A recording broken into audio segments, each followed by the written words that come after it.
protección, el poder de fuego y varios detalles del BMP-2, y nos queda ver la movilidad y todo lo que sea relacionado a ella, que en este vehículo no deja de ser interesante. Parte del propósito de un IFV es el de ser un transporte protegido para las tropas.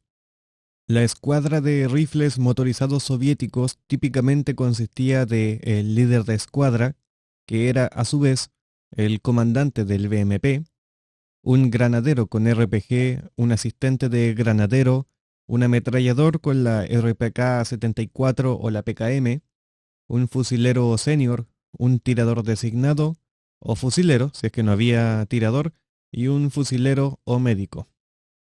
Incluyendo al artillero y conductor, el BMP-2 llevaba encima a 9 hombres. En el papel, el BMP-2 está diseñado para llevar un máximo de 10 personas, pero al ser empleado doctrinalmente siempre habrá un asiento libre. Normalmente se trata del asiento detrás del conductor, a menos que se despliegue una escuadra de 8 desmontados.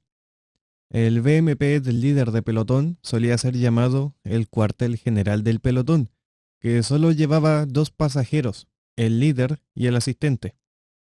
Este hombre extra que a veces aparece en las escuadras y ocupaba dicho asiento libre, podría ser un artillero de sistema de defensa aérea portátil, como un Manpad, añadido al vehículo como parte de recursos de la compañía o algún otro especialista. Otra opción era simplemente añadir un hombre extra y así dejar al BMP-2 con los 3 tripulantes. Comparado a una escuadra basada en el BMP-1, la del BMP-2 tendría un poder de fuego superior gracias a su armamento.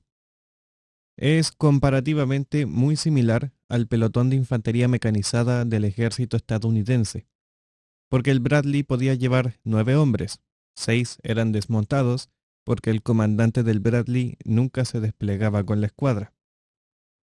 La altura interna del compartimento de pasajeros era de tan solo 1,2 metros. La banca de pasajeros medía 1,4 metros de largo.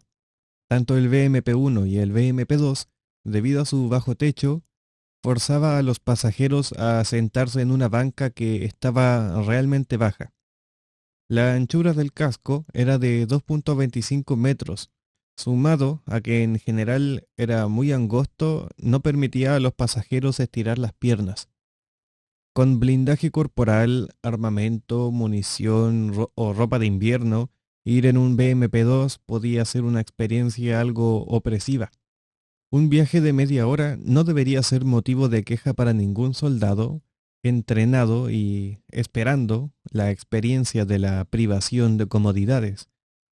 Y ciertamente era mejor que caminar la misma distancia, especialmente en mal clima.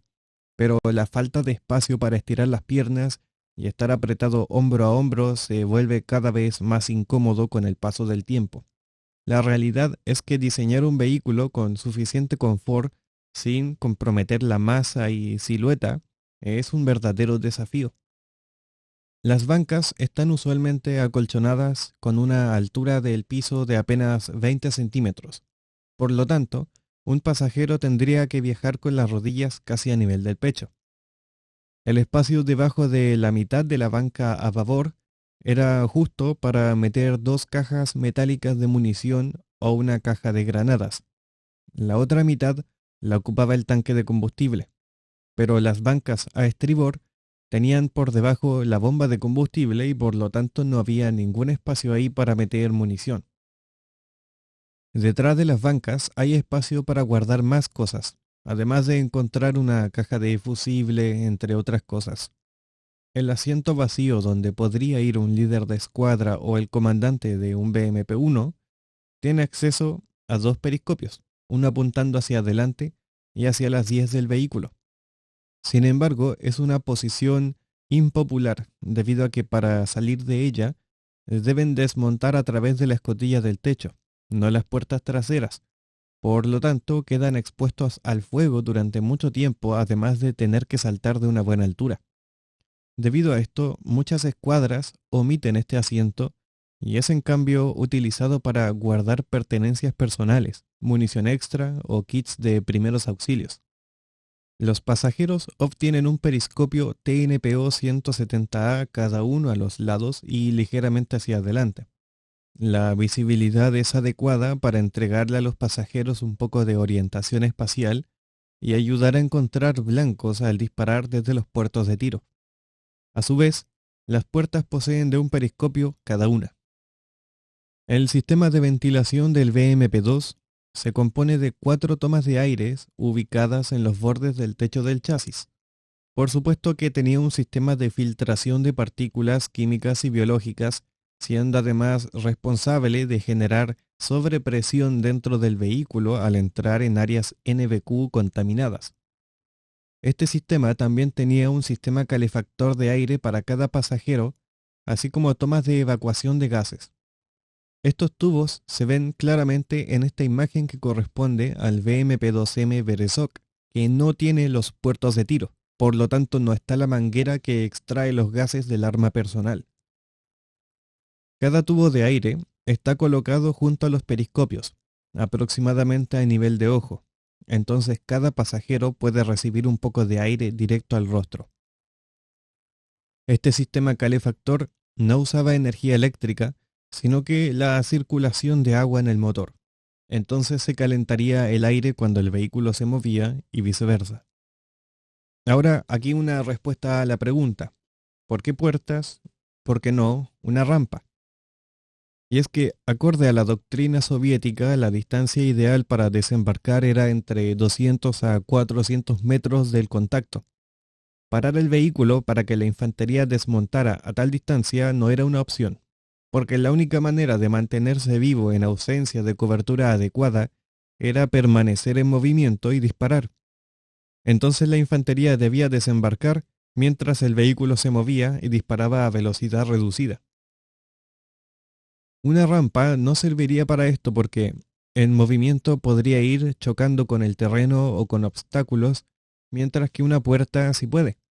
La configuración más óptima para esta idea táctica era tener un par de puertas amplias, las cuales medían 80 centímetros de alto y 80 de ancho, casi tan altas y casi tan anchas como la puerta de un Lada, y casi tan alta como la puerta de un Volkswagen Golf. En resumidas cuentas, la ergonomía del BMP-2 no era de lo mejor. Era en lo básico utilitaria para transportar soldados y cosas, así como para cumplir con las tareas tácticas que se esperaban del vehículo y su integración con la escuadra que llevaba encima. La estación del conductor es bastante estándar, es sorpresivamente buena, teniendo en cuenta el resto de cosas. Tenía un asiento ajustable en altura para permitir al conductor asomarse por la escotilla, un respaldar ajustable en inclinación o plegable. En general, las dimensiones eran adecuadas, eran como un city car, aunque puede ser angosto dependiendo de la ropa del conductor. Conducir al BMP-2 era mucho más fácil que conducir a los tanques soviéticos correspondientes de la era, porque el volante es de estilo motocicleta, apoyado por un sistema de dirección asistida. El conductor tenía 4 periscopios, 3 de ellos cubrían 120 grados en el arco frontal y otro apuntaba a la izquierda.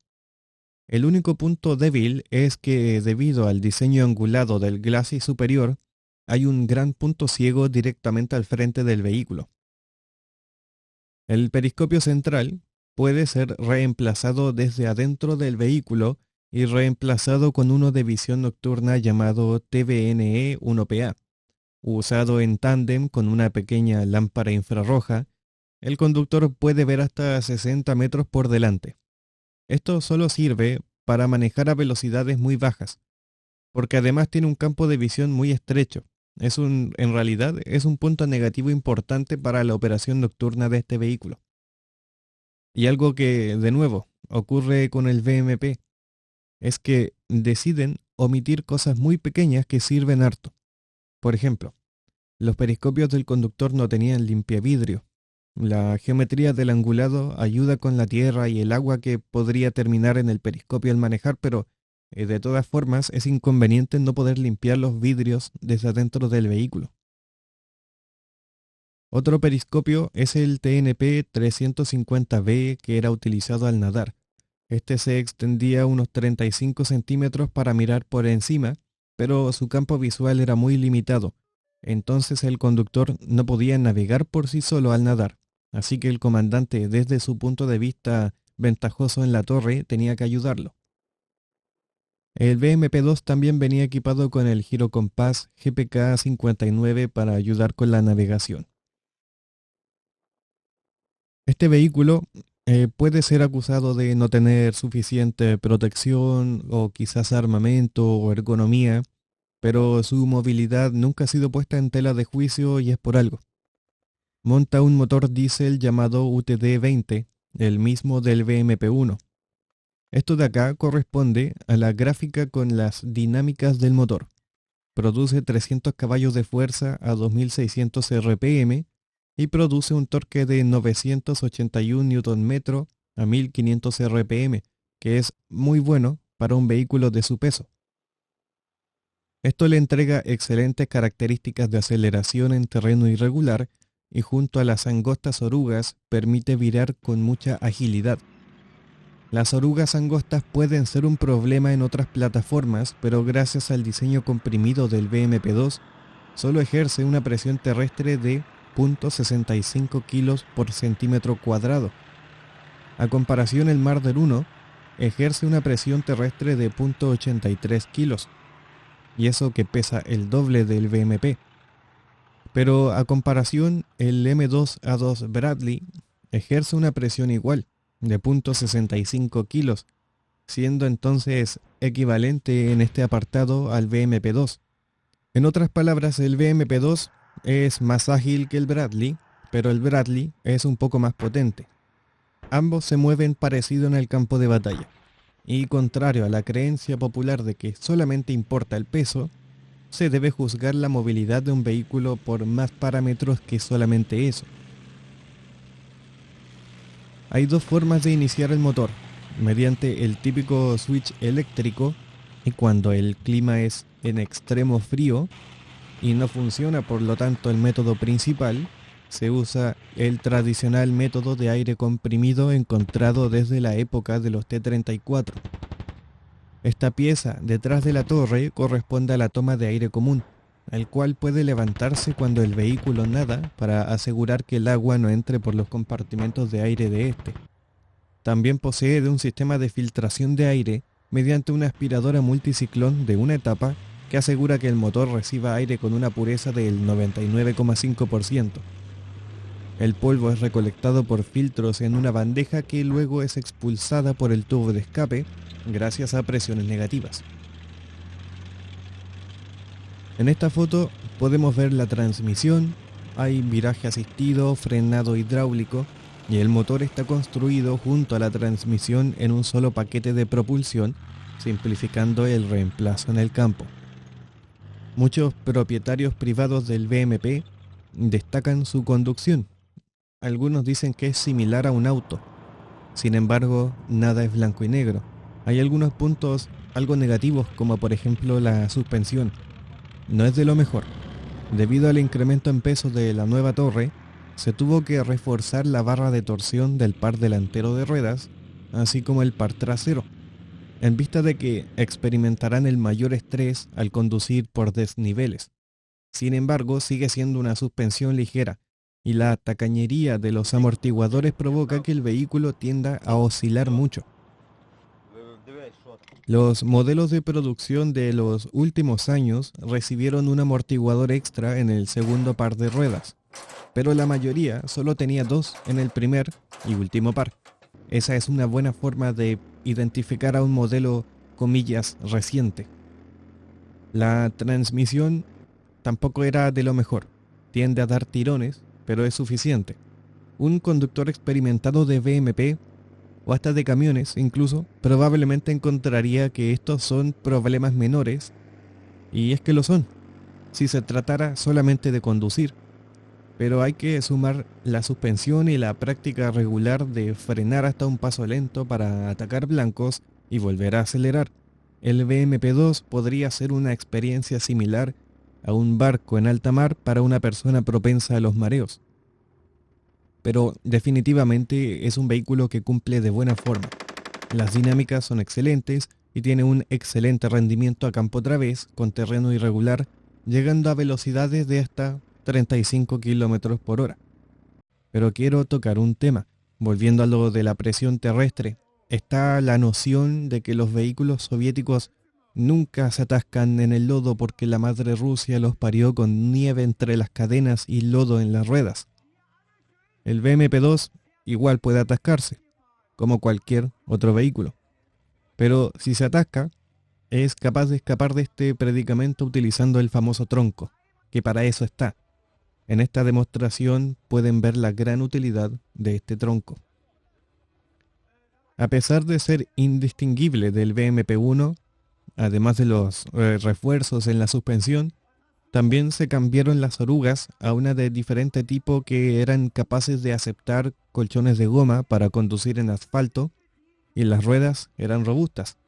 Estos cambios significaron también que el piso del vehículo está unos 5 centímetros más con respecto al suelo en comparación al BMP-1. Y más del 90% del mantenimiento se puede realizar levantando el panel de acceso. No es necesario usar maquinaria para eso, porque como es aluminio, es ligero, 2 hombres pueden abrirlo. Pero si el radiador se rompe, entonces ahí no hay de otra que levantarlo con una grúa. El conductor desde su posición podría levantar una escotilla de la mampara que lo separa del motor e inspeccionarlo él mismo.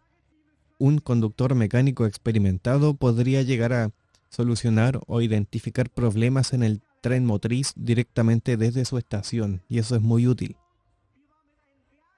En definitiva, el BMP-2 es un vehículo extremadamente fiable.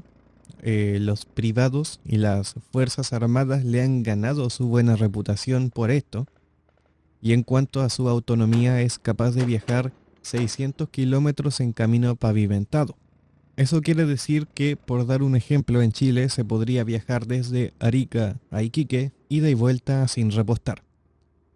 Pero en combate nadie espera hacer un viaje crucero.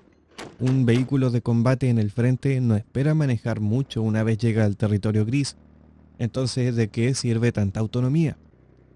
Porque imaginando una guerra posicional, y esto es apenas un ejemplo, esto significaría que el BMP podría combatir 2 o hasta 3 días continuamente sin requerir que lo vuelvan a suministrar con combustible.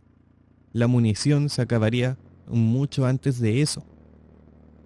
Y por último hay que hablar de sus capacidades anfibias, porque el BMP-2 es casi tan buen nadador como lo es en tierra. De hecho, se tuvieron que negociar varios aspectos del casco para lograrlo.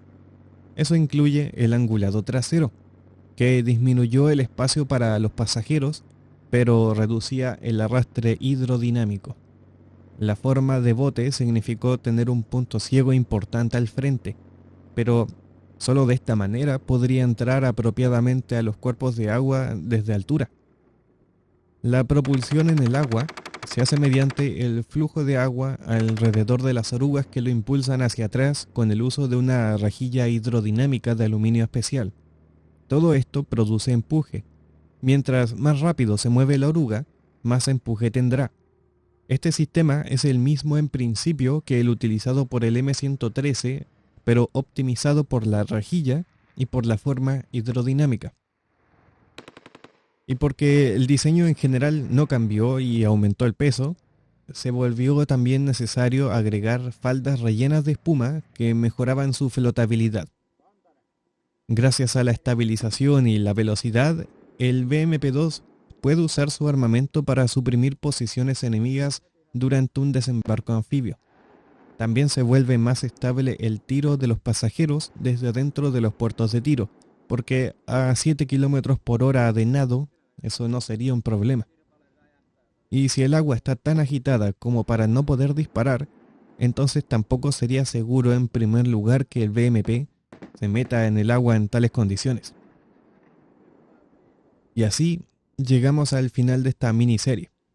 Gracias a la depravación burocrática y la corrupción, el BMP-2 fue introducido a servicio mucho tiempo después de lo que pudo haber sido, de lo que debería haber sido.